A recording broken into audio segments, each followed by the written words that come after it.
want to get Yashwant to come in there. Rahul says his instinct was to support NewsClick.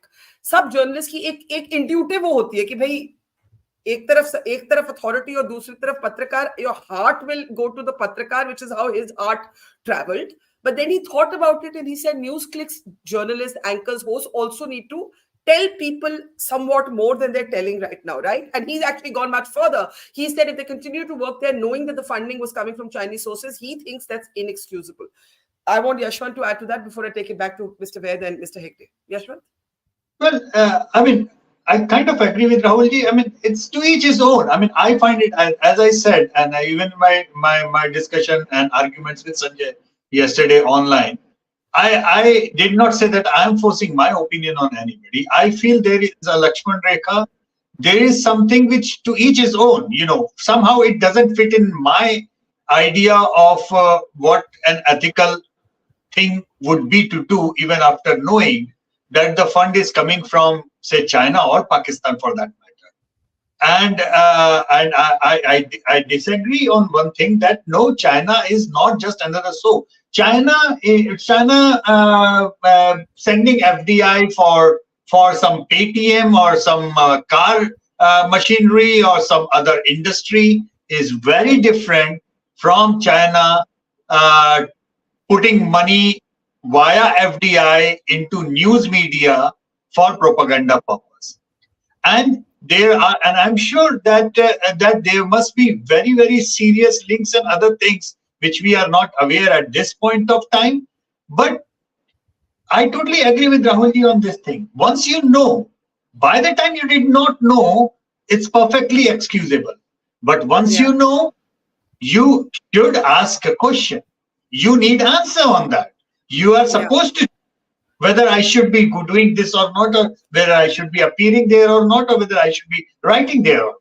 But Rahulji, very briefly before I go to Sanjay and SP Ved, your cynicism about Chinese funding also presupposes that there are certain red lines that an employee or a contributor or freelancer also can't cross. Some of them might turn around and ask you, there are still Chinese companies operating freely in India. They have not been shut down. Yes, TikTok has been banned, but it's not as if relations with China are. In fact, as somebody said, I think Sanjay said, relations with Canada are more fraught. So, ये red line है, ये कहाँ पे draw होनी चाहिए? What is the basis to draw this red line this far and no further? The line is very simple and very easy to understand. We all know the line. Yashwant just made a very clear distinction between a normal commercial investment, business investment, vis-a-vis an editorial investment or investment in an editorial product, editorial company, which influences people's minds and perceptions. We are in the business of perceptions and thoughts. So we have to look at the source. Now, we know any company in the world can be faulted on several legal counts, legal commercial counts. They are not saints. No one is a saint. But we know what the red line is. We cannot honestly accept that a company, a platform which is funded by something which is public knowledge ever since the NYT expose, as having clear political links with the Chinese Communist Party and government, and is part of a sort of conglomerate of influence peddling across the world. It has been reported and it has not been denied. Then to continue to host your show on that platform needs some, just cannot be taken as innocent.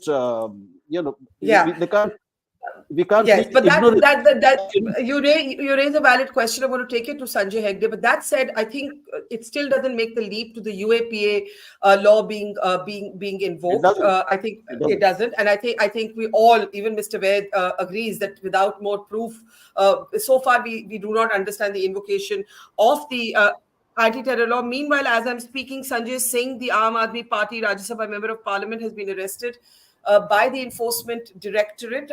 This is on a day, Sanjay, when the Supreme Court, in another case, unrelated, has actually spoken about how the ED should conduct itself in these situations. So I just will, of course, follow up on that story. I was just giving an update to our viewers, but do go ahead, Sanjay. On the point made by Rahul, कि एक red line है और China का जो global influence peddling project है, that has been documented not by BJP walas, but by international scholars.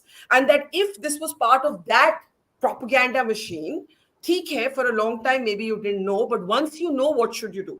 Sanjay Hegde. Firstly, the New York Times article came out only this year, right?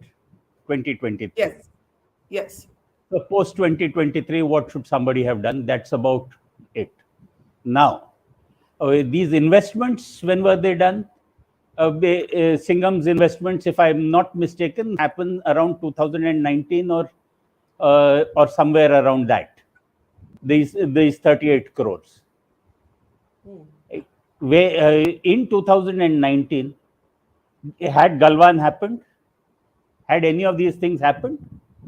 As a matter of fact, our Prime Minister was feting the Xi Jinping and all that. China and India were probably working towards a nation century. So that brings me back to that same point. China today, Canada tomorrow. Ultimately, as long as you have editorial control. Look, many of the news channels got money from Infosys and other foundations. Did Mr. Narayan Murthy call up and say that you shall say this about my company or you shall not say that? So, I today do not see any specific act of criminality, much less anything of terror for invocation of the UAPA. Can I quickly ask all four of you? Can I quickly ask all four of you one thing, and then I'll let Sanjay complete his point. I think even Mr. Ved, Yashwant and Rahul have already said the UAPA they don't understand. They have other concerns. Sanjay is clear. Mr. Ved, I think even you are saying कि UAPA का link कभी आपको दिखता नहीं है. हो सकता है बाद में कुछ दिखे, लेकिन अभी तक दिखता नहीं है. Am I correct, Mr. Ved? What's up? Can we unmute him, sir, please? I can't hear you, sir. Yeah. Now, Varka, UAPA should be invoked. You can always add sections later on. There's no at this stage. No. If I am an investigator, I will not. Let me first establish linkage, intent, and the money coming from CCP for a particular purpose, a particular narrative, which is against the nation. Only then. I would invoke this, but not at this stage. That is my take on if I am investigating it. But freedom of speech has its limitation. You remember that picture the Khalistanis showed of Mrs. Gandhi being executed in Canada. That time Canada took a plea that it is a freedom of speech we honor. But what was the reaction in our country? That freedom of speech has a limitation. Fine. Of course. But of course. I need to know whether these funds were reflected in their statements, whether they came through proper channels, have they nothing to hide about it, has it direct linkage with CCP? Now these, but with Mr. Sanjay Hegde comparing CCP with Mr. Advani or Mr. Infosys former chairman, I don't think they both belong to this country. CCP can't be compared with this. They have a clear intent of enmity for this country, and I can't take that as a police officer. Okay, I think that's